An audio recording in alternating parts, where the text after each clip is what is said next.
Hello, my name is Tim Eller, and I am here testifying in regards to a fire investigation that occurred on February 23rd, 2023. During this investigation, we had a fire that had happened around 11 a.m., and I responded to that structure fire at 1234 Main Street in Morganton, North Carolina. Upon arrival, I made contact with Lieutenant Dan Taylor, and I began by initiating my investigation by doing my 360-degree survey of the home. I noticed that there was a gas meter in the back of the residence and electrical service that was still connected, and the meter had been pulled. The approximate temperature that morning was 38 degrees, and the winds were blowing at 2 miles per hour out of the northeast. The home was a single family dwelling where that four people resided in the home. There was a mom and a dad and a 9-year-old male and a 4-year-old female child that lived in the home. The initial in command company officer was Lieutenant Taylor. Lieutenant Taylor was in charge of Engine Company 1, and I came on the scene after doing my 360, and I met up with Lieutenant Taylor and began to get a scene size up from him. He walked me through from the unburned to the burned. He took me into the living room where they had forced entry through the front door. And then going through the living room, I noticed that there was smoke damage and carbon particles on the walls where there had been high heat in another room, but there was no actual fire damage or burning in that adjacent room. When I got into the kitchen, I noticed that there wasn't much burning except for around the wall and out the windows where the V pattern, if you look in Exhibit A of the pictures, you'll see a V pattern that emanated from the back left stove eye that went up the wall above the stove and around the cabinet and the smoke ejector, the fan that's up above the stove, and then it ran across the wall there and out beside the windows where it the fire went from an external ignition to it got internal in the walls.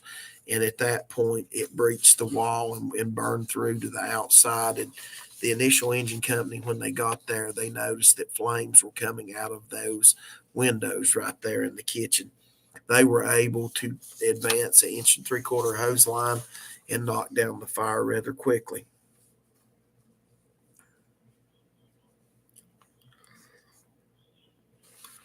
The initial engine company postponed salvage and overhaul until we were able to get there and begin our investigation. I, en route, as I always do, I contacted 911 dispatch or fire alarm for the fire department and got the response times. I also contacted City Hall to see if the taxes had been paid on the residents and if all the utilities bills, because they are in the city limits and they have city electrical. I was making sure that their uh, power and their utilities, like their gas and their electricity and their water and sewer, had been paid up to date, and they were all paid and up to date. Just kind of paints a picture of what kind of financial situation the family's in at the time of the fire. I also talked to the insurance company, and they state that they only had minimal coverage on the home. I spoke with the mortgage company as well.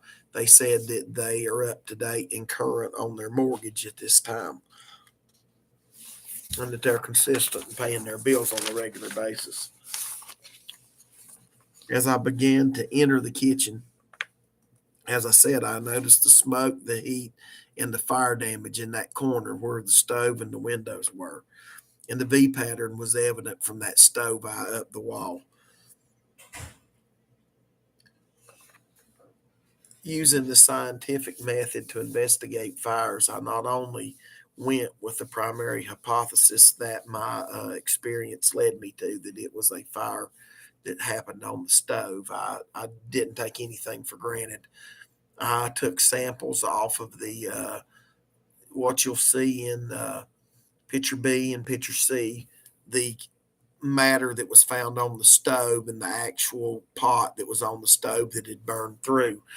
I took samples of that and placed them in clean chain of custody bags to be sent off and to be checked for any kind of flammable liquid or incendiary device.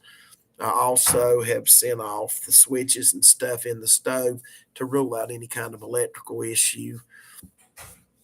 There was no trailers. There was no smell of gasoline or no other outward evidence to lead me to believe that it was nothing more than a fire where someone had been cooking on the stove, maybe for breakfast or lunch, and they did not cut the stove off, and it caused the fire to spread.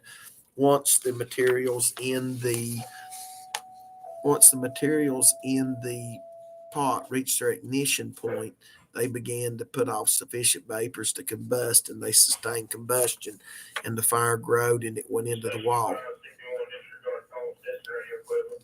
And once it went into the wall, it began to spread to the outside through the windows, and that's how the fire occurred.